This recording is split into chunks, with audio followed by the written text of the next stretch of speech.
Hello everyone, welcome to Officer Bitya. We're discussing daily current affairs and analysis.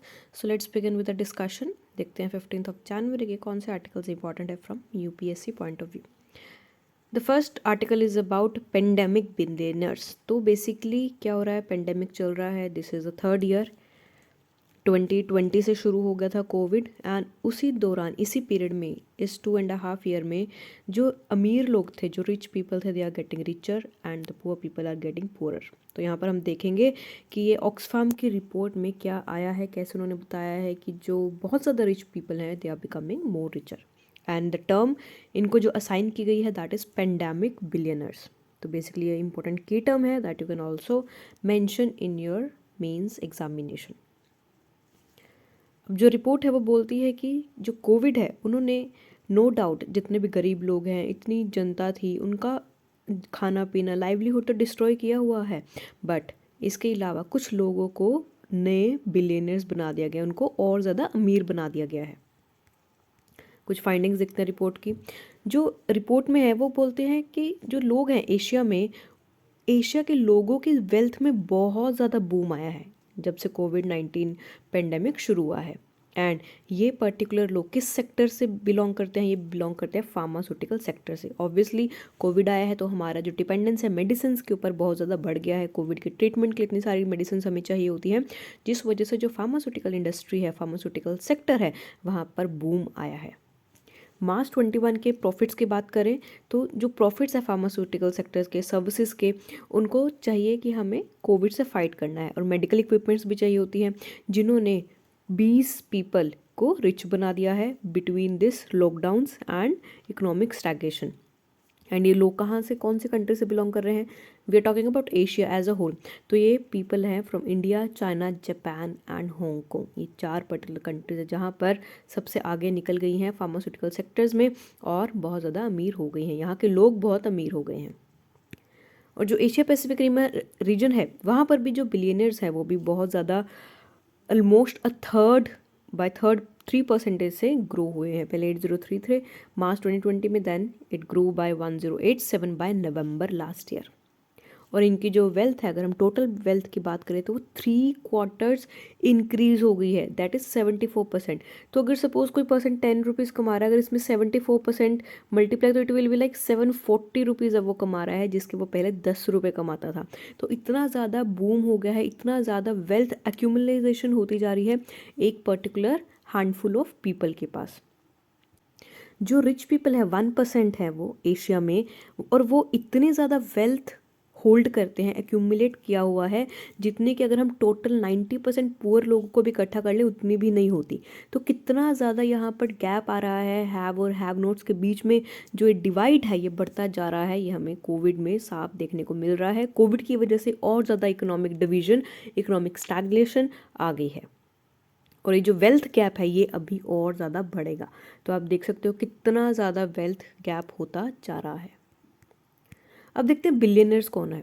अब यहाँ पर कुछ billionaires के नाम दिए हैं, जैसे कि ली जॉन खॉन, इनका जो फर्स्ट नेम है ये विनर मेडिकल पर्सनल रहे हैं, जिन्होंने प्रोटेक्टिव इक्विपमेंट बनाया है, दैट इज़ PPE किट बनाई है. नेक्स्ट इज दाई जंग होंग, इनकी जो कंपनी थी जो दैट इज सेंश्योर बायोटेक, ये कोविड टेस्ट कराती है, डायग्नोस्टिक किट्स प्रोवाइड करती है. तो अब देखते हैं कि कितने प्रोजेक्टेड हैं कि अभी और कंट्री में, पूरे वर्ल्ड में बिलियनर्स हो सकते हैं. अभी बात हो रही है कि 15.3 मिलियन जो लोग हैं इतने और बढ़ेंगे as a rich people, and ये होगा बाय 2025. एंड ये टोटल अकाउंट करते हैं 58% इंक्रीज फ्रॉम 2020. तो कितना ज़्यादा डिफरेंस है, कितना ज़्यादा गैप है, कितनी ज़्यादा अमाउंट से लोग बढ़ रहे हैं यहाँ पर देखने को मिल रहा है. अगर हम इनक्वालिटी की बात करें, जो वर्ल्ड बैंक है, IMF है, उन्होंने भी यही कहा है कि कोरोना वायरस की वजह से ग्लोबल इकोनॉमिक इनइक्वालिटी आई है, क्योंकि इनइक्वालिटी बढ़ती जा रही है रिच एंड पुअर के बीच में. वर्ल्ड बैंक ने ये भी प्रिडिक्ट किया है जो ग्लोबल एक्सट्रीम पॉवर्टी है, क्योंकि अब कुछ लोग तो रिच बनते जा रहे हैं लेकिन कुछ लोग गरीब भी बनते जा रहे हैं और पुअर होते जा रहे हैं, जिसकी वजह से जो कोविड है उसकी वजह से कुछ लोग पहले पॉवर्टी में थे, वो एक्सट्रीम पॉवर्टी में जाने वाले हैं. जो पॉवर्टी है वो पेंडेमिक है, ये पुश करेगा एडिशनल 88 मिलियन पीपल को 88 million people to 115 million people towards extreme poverty by 2022। तो आप देख सकते हो कितना ज़्यादा बुरा हाल होने वाला है। अभी और लोग गरीबी रेखा से नीचे जाएंगे, पॉवर्टी को फेस करेंगे और उनकी जो लाइवलीहुड है वो कितनी ज़्यादा इफ़ेक्ट हो रही है कोविड की वजह से। Next is about tearless onions in UK. तो जो यूके है वहाँ का एक स्पेशलाइज्ड अनियन है जिसका नाम है सू अनियंस। बेसिकली ये ऐसा अनियन है जिसको आप काटते हो तो आपको टीयर्स नहीं आते हैं। ये सिर्फ अभी यूके में ही सोल्ड हो रहा है। अब ये अनियन प्रोड्यूस कैसे हो रहा है, क्योंकि यूजुअली अनियंस, इंडिया के अनियंस भी नो काटते हैं तो आंसू पहले आते हैं। सिमिलरली तो ये जो यूके का अनियन है ये हम प्रोड्यूस कर रहे हैं क्रॉस ब्रीडिंग से, जहाँ पर जो दूसरे अनियन वैराइटीज़ हैं उनके साथ मिक्सअप किया जाता है, जेनेटिक कोड चेंज होता है, उसके बाद इनको ग्रो किया जाता है एंड इनकी जो स्मेल है वो भी बहुत कम होगी। They are less pungent also. अब सुनियंस के बारे में देखते हैं। जो सनियंस है ये एक तरह से स्वीट अनियंस है, बहुत मीठे अनियंस है। Usually onions they are not that sweet and ये अभी यूके में सोल्ड होंगे एंड अभी दे आर आइडियल हैं किन पर्टिकुलर सेक्शन ऑफ सोसाइटी के, जैसे बच्चे हैं या जिनके सेंसिटिव आइज है उनके लिए हेल्पफुल रहेंगे। आप इसको सैलेड में भी खा सकते हो या फिर it can be use for cooking also. और ये जो यूके में सोल्ड होंगे अनियंस ये बेसिकली ग्रो यूएस में होते हैं, तो यूएस से यूके में ट्रांसपोर्ट हो रहे हैं। ये वाशिंगटन डीसी या नेवाडा में ग्रो किए जाते हैं। They are crunchy and mild and अगर आप इनको ज़्यादा देर तक स्टोर करोगे तो उनका जो टेस्ट है और ज़्यादा स्वीट होते जाएंगे। और इनका जो कलर है that is a bit brown in colour and जो इसका साइज कॉस्ट है सोनियंस का ये थ्राइस है as per the normal standard onion price. तो अगर सपोज अनियन यहाँ पर 10 रुपीज़ पर केजी है तो इसका थ्राइस परसेंट हो दैट विल बी 30 रुपीज़ पर केजी आपको ये अनियन मिलेंगे। एंड बेसिकली ये जेनेटिकली मॉडिफाइड अनियन नहीं है, तो आपको ये ध्यान रखना है इनके जीन्स मॉडिफाई नहीं किया गया लेकिन इसको क्रॉस ब्रीड हमने किया है। अब यहाँ पर बात कर रहे हैं कि why do eyes tear while cutting onion. प्याज काटते हुए आंखों में से आंसू क्यों आते हैं? क्योंकि जब हम प्याज को काटते हैं तो वो एक तरह से एक साइड प्रोड्यूस करते हैं that is syn propanethial S oxide. ये एक तरह से केमिकल इरिटेंट होता है जो ऑनियंस में पाया जाता है, जिसकी वजह से ये जो केमिकल है ये आइज़ में अगर लगता है तब आई से टीयर आता है। ये जो एक्स ऑक्साइड है इज अ लैचरीमेटर और ये जो लैचरीमेटर होता है ये टीयर प्रोड्यूसर होता है। जो सल्फ्यूरिक एसिड होता है अनियंस में वो अपने आप को रीअरेंज कर लेते हैं टू फॉर्म एस ऑक्साइड जब भी हम इनको काटने लगते हैं, क्योंकि जो सल्फेनिक एसिड है वो बहुत ज़्यादा अनस्टेबल होता है एंड जब अनियंस कटते हैं तो जो एंजाइम्स होते हैं अनियन में वो कन्वर्ट करते हैं अमाइनो एसिड्स को लाइक्रियोमेटर में। जितना ज़्यादा हम कट करेंगे डैमेज करेंगे उतने ही ज़्यादा इरिटेंट्स प्रोड्यूस होंगे। अगर हम पहले अनियन को पानी में भिगो दें, सोक कर दें, देन जो अमाइनो एसिड है वो अनियन में डिज़ोल्व हो जाएगा, जिसकी वजह से वो इलेक्ट्रोमीटर में कन्वर्ट नहीं होंगे और आपकी आंखों से आंसू भी नहीं आएंगे। So this is the important news. Usually UPSC इतने सिंपल क्वेश्चंस भी पूछ लेता है and for the state PCS also these are very important question क्योंकि ये यूजली पूछा भी गया है। अब देखते हैं कि लैक्रिमल ग्लैंड कौन सा होता है। जो साइन प्रोपेनेथियल एस ऑक्साइड होता है वो स्टिमुलेट करता है लैक्रिमल ग्लैंड्स को। ये आपके lateral end of the eyes के पीछे, जो आईज है उसके पीछे होते हैं और ये जो ग्लैंड्स होते हैं यही रीज़न है आपके टीयर्स को क्रिएट होने में।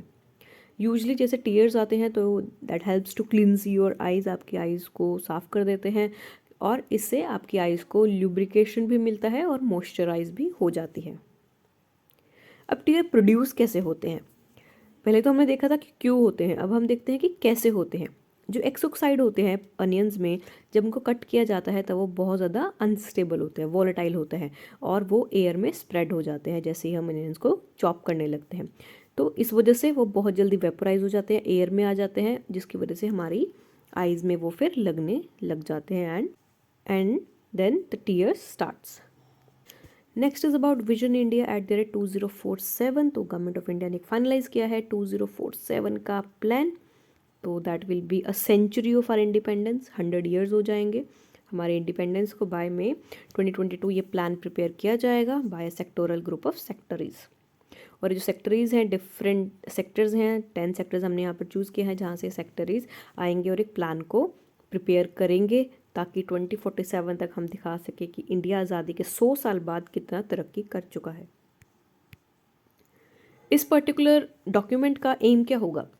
यहाँ पर एक तरह से एक्शन प्लान बना कर आना है, जहाँ पर हर एक सेक्टर के लिए एक रोड मैप बनाया जाएगा, उसकी टेक्निकलिटीज़ पर ध्यान दिया जाएगा, टारगेट्स दिए जाएंगे जिनको with in time limits achieve करने होंगे, और जो एग्जीक्यूशन होगा ये प्लान भी इसी डिकेड से शुरू हो जाएगा। अब प्रिंसिपल्स देखते हैं इस प्लान के, इस विजन के। जो विजन है यहाँ पर हम पूरी कंट्री को ले रहे हैं, होल ऑफ कंट्री और होल ऑफ गवर्नमेंट अप्रोच। तो यहाँ पर एक सेक्टर, एक स्टेट को नहीं, in fact whole of country, whole of government approach के साथ एक काम करेगा, एक्सपर्टाइज पर काम करेगा, इंटरनेशनल कैपिटल को लीवरेज करने में हेल्प करेगा, इंटरनेशनल एक्सपर्टाइज को भी इन्वॉल्व करने की यहाँ पर बात हो रही है, ताकि जो एक्सपर्ट्स है डिफरेंट फील्ड से वो आए यहाँ पर काम करें और फ्यूचर इंडिया का टेम्पलेट यहाँ पर बनाए।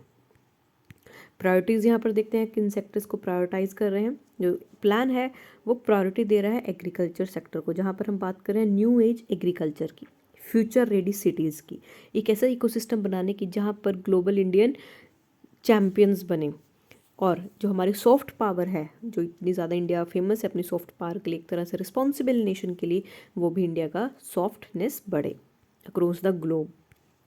अब न्यू एज एग्रीकल्चर क्या है? न्यू एज एग्रीकल्चर एक ऐसा एग्रीकल्चर सिस्टम है जहाँ पर हम बात कर रहे हैं, अभी हमें पता है कि क्लाइमेट चेंज कितना ज़्यादा हो रहा है, जिसकी वजह से जो क्रॉप है, क्रॉपिंग पैटर्न है, इरिगेशन है, हर एक चीज़ इफेक्ट हो रही है। तो हमें एक ऐसा new age agriculture system develop करना है जहाँ पर क्लाइमेट चेंज को हम टैकल कर सके, स्कैर्सिटी ऑफ वाटर के साथ डील कर सके, अगर लैंड की अवेलेबिलिटी नहीं है तो हम उसको मैनेज कर सके, कम लैंड पे ज़्यादा क्रॉप उगा सके, और जो हमारी पॉपुलेशन बढ़ती जा रही है उसके अकॉर्डिंग एग्रीकल्चर को बनाएं। यहाँ पर हम बेसिकली अपनी प्रोडक्टिविटी को इंक्रीज़ करने की बात कर रहे हैं पर फील्ड, ताकि जो मॉडर्न टेक्नोलॉजी है उनका यूज़ हो सके, पानी का सबसे कम से कम यूज़ हो, और हमारी जो क्रॉप है वो क्लाइमेट रिजिलियंट रहे। इससे क्या होगा? इससे जो हमारी सीड्स हैं उनकी क्वालिटी इन्हांस होएगी, फार्म इक्विपमेंट्स अच्छे हमें यहाँ पर चाहिए होंगे, सेंसर्स भी लगाए जाएंगे इन्फॉर्मेशन प्रोवाइड करने के लिए सॉइल कंडीशंस की, उसके अकॉर्डिंग ही हम फिर सीड बो सकेंगे। Environmental conditions and crop conditions पर भी यहाँ पर ध्यान दिया जा रहा है। So this is about your new age agriculture. This is a new term, ये यूपीएससी डायरेक्ट क्वेश्चन पूछ सकता है। 4 ऑप्शंस में 4 डेफिनेशंस दे देंगे different. So you have to choose कि जो न्यू एज एग्रीकल्चर है it is about making agriculture more smart. अब फ्यूचर रेडी सिटीज़ के बारे में देखते हैं। फ्यूचर रेडी सिटीज़ क्या है? जो यूएन की रिपोर्ट आई है उसमें कहा गया है कि जो हमारे 5 बिलियन से ज़्यादा पीपल हैं वो 2030 तक सिटीज़ में रहेंगे, एंड सिटी अभी तक सिर्फ 3% टोटल लैंड का एरिया ऑक्यूपाई करती है, बट इसमें जो एनर्जी कंजम्पशन है वो बहुत ज़्यादा है, दैट इज़ 60 to 80%। जो फ्यूचर रेडी सिटीज़ होती है वो भी कुछ कंडीशंस को फेस करने के लिए बनाई जाती है, ताकि जो अर्बन पॉपुलेशन है वो बिल्डिंग कंस्ट्रक्ट करें, और जो इलेक्ट्रिसिटी है उसको मिनिमम यूज़ करें, रिन्यूएबल सोर्सेज पर हम कन्वर्ट हो जाए, कार्बन एमिशन को हम कम करें, ताकि हमारा जो क्लाइमेट चेंज है वो थोड़ा स्लो हो जाए। और ये भी कहा जा रहा है कि हमें इलेक्ट्रिक पावर की तरफ स्विच होना चाहिए, अंडरग्राउंड कंस्ट्रक्शन होनी चाहिए, क्लाइमेट रेजिलिएंट एक्टिविटीज़ होनी चाहिए, एंड उसी के हिसाब से कंस्ट्रक्शन भी होना चाहिए। So this is the definition bye future ready cities. अब प्लान देखते हैं, क्या प्लान में है क्या? जो प्लान है ये बेनिफिट कर रहा है इंडिया को, ऑब्वियसली 100th ईयर है इंडिया का इंडिपेंडेंस का, और जो हमारे टारगेट्स है वो हमें 25 साल में कंप्लीट करने होंगे। जो फर्स्ट फ्री अप होगा वो फॉरेन डिफेंस एक्विजिशन पर होगा जो इंडिया में बनाए जा रहेंगे। इससे क्या होगा? अगर हम अपनी कंट्री में ही फॉरेन डिफेंस इक्विपमेंट्स बना रहे हैं तो हमारी डिपेंडेंस फॉरेन कंट्री पे कम हो जाएगी, इंडिया सेल्फ रिलायंट बन जाएगा।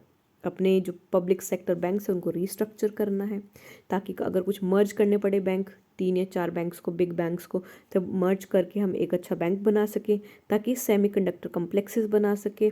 जो गवर्नमेंट प्रोसेसेस है उनको भी री इंजीनियर करने की बात हो रही है, ताकि हमारा जो पूरा स्ट्रक्चर है उसको ओवरहॉल करने की बात कर रहे हैं, उनमें नई टेक्नोलॉजी डालने की बात कर रहे हैं, ताकि क्लाइमेट के साथ साथ हम लाइवलीहुड पर भी ध्यान दें। ताकि हम कोशिश ये भी कर रहे हैं कि गवर्नमेंट का इंटरफेरेंस भी कम रहे सिटीजन्स की लाइफ में, इसलिए सिटीजन फ्रेंडली इंफ्रास्ट्रक्चर बनाने की भी बात यहाँ पर हो रही है। सो this is the main headlines कि किन पर्टिकुलर चीज़ों पर ध्यान रखें हम विजन @2047 बना रहे हैं। अब साइंस एंड टेक्नोलॉजी साइड की बात देखते हैं, तो वहाँ पर हम 10 लैब्स को भी बनाने की बात कर रहे हैं, ताकि जो इंडिया की कैपिटल है उनको स्किल कैपिटल में कन्वर्ट किया जा सके। यहाँ पर हम बात कर रहे हैं एटलीस्ट कि हम 10 इंस्टीट्यूशन ऐसे बनाए जो कि टॉप 100 में आए, और जो SGOS स्कोर है वो भी उन्होंने कहा है कि हमें एक ऐसा एनालिसिस प्रिपेयर करना है जहाँ पर गवर्नमेंट और प्राइवेट सेक्टर का रैंक हमें पता चले, उनमें गैप है वो हमें पता चले। इसलिए हमारा जो मेन फोकस है वो यही होगा कि कौन से 10 सेक्टर्स को हमने इम्प्रूव करना है, जैसे कि एग्रीकल्चर है, urban landscape, infrastructure, defence, science and technology, governance, banking, oil and gas and many other sectors, जिनको हम इंक्लूड कर रहे हैं इन are 10 sectors. So this is the 10 sector जहाँ पर हमें ध्यान देना है, जहाँ पर हमें काम करना है और इंडिया को बहुत ज़्यादा सक्सेसफुल नेशन बनाना है। सो this is about your vision 2047। Next is about Pakistan national security policy. तो पाकिस्तान ने पहली बार अपनी नेशनल सिक्योरिटी पॉलिसी को लॉन्च किया है 14 जनवरी 2022। सो this is interesting, let's see कि उन्होंने क्या डाला है अपनी नेशनल सिक्योरिटी पॉलिसी में। तो पाकिस्तान ने ये बहुत ज़्यादा प्रेवलेंट, बहुत ज़्यादा दिखा दिया है लोगों को, हमारे लिए भी इम्पॉर्टेंट है कि हमें वॉर से डेटरेंट वाली स्ट्रैटेजी बनानी है, ताकि अपनी टेरिटोरियल इंटीग्रिटी को हम बचा सकें, अपनी सॉवरेनिटी को बचा सकें, नेशनल पावर को बचा सकें एट ऑल कॉस्ट। जो इनकी नेशनल सिक्योरिटी पॉलिसी आई है वो 7 ईयर्स ऑफ रिग्रेस एनालिसिस के बाद बनी है, एंड बेसिकली इसके जो रेफरेंसेस है वो इंडिया से ही लिए गए हैं। जो नेशनल सिक्योरिटी डिवीज़न है उन्होंने जो कंसल्टेशंस किया एंड फिर इस पॉलिसी को फ्रेम किया। अब पब्लिक वर्जन देखते हैं एनएसपी का, जो पब्लिक किया है पाकिस्तान गवर्नमेंट ने। ये 110 पेज का डॉक्यूमेंट है जो क्लासिफाइड है, बट इसका एक शॉर्टर वर्जन भी है 50 पेजेस का, वो भी दिखाया गया है। जो शॉर्टर वर्जन है वो इनसाइट प्रोवाइड करेगा जो जितना भी ओवरऑल विजन रहा है एंड क्या डायरेक्शन रहेगी इस पर्टिकुलर पॉलिसी में। जो सेक्शन 5 है इस पॉलिसी का वो बताता है कि हमें ट्रेडिशनल कंसेप्ट ऑफ सिक्योरिटी पर जाना है एंड एफर्ट्स बनाने हैं, ताकि हमारे जो पॉलिसी मेकर्स हैं वो बहुत जो डिफरेंट टाइप्स ऑफ थ्रेट्स होते हैं उसके साथ डील कर सके। और जो एनएसपी गाइडलाइंस है वो ये भी मैंडेट करती है कि जितने भी एलिमेंट्स ऑफ नेशनल पावर के वो राइट टू सेल्फ डिफेंस रहें हर एक केस में, कि हमारे पास राइट होना चाहिए कि हम खुद के बॉर्डर्स को खुद डिफेंस कर सके, ना कि किसी फॉरेन कंट्री की हेल्प से। और ये भी कहा है कि deter any aggression by maintaining a cost effective and adaptive military, कि अपनी मिलिट्री को इतना कोस्ट इफेक्टिव बनाना है, थोड़ी इनएक्सपेंसिव बनाना है, ताकि जो हमारी मिलिट्री है वो अडेप्टिव भी बने और एक तरह से रिगरसली भी डिप्लॉय हो सके। यहाँ पर इन मॉडर्नाइजेशन पर भी बात हो रहा है, फोर्सेस के स्ट्रक्चर पर ऑप्टिमाइजेशन का भी यहाँ पर यूज़ हो रहा है। अब गाइडिंग प्रिंसिपल देखते हैं, उनका मेन गाइडिंग प्रिंसिपल क्या है बिहाइंड दिस पर्टिकुलर पॉलिसी। तो जो मेन गाइडिंग प्रिंसिपल है वो यही है कि अपने डिफेंस और टेरिटोरियल इंटीग्रिटी को इंश्योर करना है इन ऑल द मैनिफेस्टेशंस। किसी भी तरीके से, किसी भी डायरेक्शन में, किसी भी कोर्स में हमें अपनी टेरिटोरियल सॉवरेनिटी को बचाना है। ऑब्जेक्टिव देखते हैं पॉलिसी का। जो ऑब्जेक्टिव है वो यही है कि to defend Pakistan territorial integrity of all cost. तो आप देख रहे हैं कि पाकिस्तान ने कितना ज़्यादा फोकस किया है अपनी टेरिटोरियल इंटीग्रिटी को बचाने के लिए, कि हमारी टेरिटोरियल इंटीग्रिटी बची रहे। हमारा बस मेन एम अपने आप को सुरक्षित करना है किसी दूसरे फॉरेन नेशन से। और ये भी कहा है कि हम कन्वेंशनल कैपेबिलिटी पर यकीन करते हैं एंड फुल स्पेक्ट्रम डेटरेंस पर ध्यान देते हैं, कि हम पुराने तरीके से ही वॉर करेंगे, जैसे कन्वेंशनल वॉरफेयर चलता आ रहा है, ना कि हम कोई मॉडर्न तरीके से वॉर करेंगे, ऐसा अभी तक कुछ मेंशन नहीं किया। अब रेफरेंस टू इंडिया देखते हैं। अब इंडिया के रेफरेंस में पॉलिसी कहती है कि prospects of violent conflict have grown over time, कि हमारे जो वायलेंट कन्फ्लिक्ट है पाकिस्तान के वो बहुत ज़्यादा बढ़ते हैं रिसेंट टाइम में, एंड यहाँ पर बहुत रिग्रेसिव और डेंजरस आइडियोलॉजी है जिसकी वजह से हमारे कॉन्फ्लिक्ट्स बढ़ रहे हैं, एंड इसी की वजह से जो कलेक्टिव कंसाइंस है दोनों नेशंस का वो कम होता जा रहा है। जो नेशनल सिक्योरिटी पॉलिसी है उसने वॉर्न किया है पाकिस्तान को कि वो अपनी जो कमिटमेंट है ताकि उसके टेरिटोरियल इंटेग्रिटी बची रहे, वो सलामत रहे अगेंस्ट एनी मिलिट्री मिसएडवेंचर, क्योंकि पाकिस्तान में मिलिट्री रूल भी बड़ी जल्दी आता है, तो इसलिए उसको अपनी टेरिटोरियल इंटीग्रिटी को बचाना है। किसी भी मिलिट्री मिसएडवांटेज से भी खतरा हो सकता है, कोई भी दूसरा नेशन उसके ऊपर अटैक कर सकता है, तो इसका मेन फोकस अपनी टेरिटोरियल इंटीग्रिटी बाउंड्री को बचाना ही है। अब न्यूक्लियर कैपेबिलिटी पे देखते हैं। उनका ये मानना है कि जो न्यूक्लियर डेटरेंस है वो बहुत ज़्यादा इंपॉर्टेंट है, ताकि वो, क्योंकि न्यूक्लियर डेटरेंस, हम न्यूक्लियर वेपन्स क्यों बनाते हैं, ताकि किसी भी नेशन अटैक करने से पहले वो सोचे कि अगर हम अटैक कर रहे हैं तो दूसरा नेशन भी रिटेलिएट करेगा एंड उसके पास भी न्यूक्लियर वेपन है, जिस वजह से दोनों नेशंस ख़त्म हो जाएंगे। पूरा जो सिर्फ वही 2 कंट्री नहीं ख़त्म होंगे, उसके जो आसपास के नेशंस है पूरा वर्ल्ड भी ख़त्म होता है न्यूक्लियर वेपन से, they are so much radioactive. यहाँ पर हाइब्रिड वॉरफेयर की भी बात की है। हाइब्रिड वॉरफेयर में उन्होंने एक ऐसा कंसेप्ट लाया है जो कि इवॉल्विंग है। यहाँ पर हम एक्सपेंडिंग बाउंड्रीज भी कर रहे हैं एंड ब्लरिंग भी कर रहे हैं, ताकि हमारा जो वॉरफेयर है वो बहुत ज़्यादा बढ़ जाए। पाकिस्तान में हाइब्रिड थ्रेट्स आते हैं from the states and their proxies and from non state actors. जो इनविजिबल हैंड्स होते हैं, जो पीछे से काम करते हैं, जो नॉन स्टेट एक्टर्स होते हैं, जैसे टेररिस्ट हो गए, तो उनके अगेंस्ट ये हाइब्रिड वॉरफेयर की बात कर रहे हैं। So this is all about today's session. I hope you like it. If you have any doubt, do let me know in the comment section. So thank you very much and all the best for your preparation.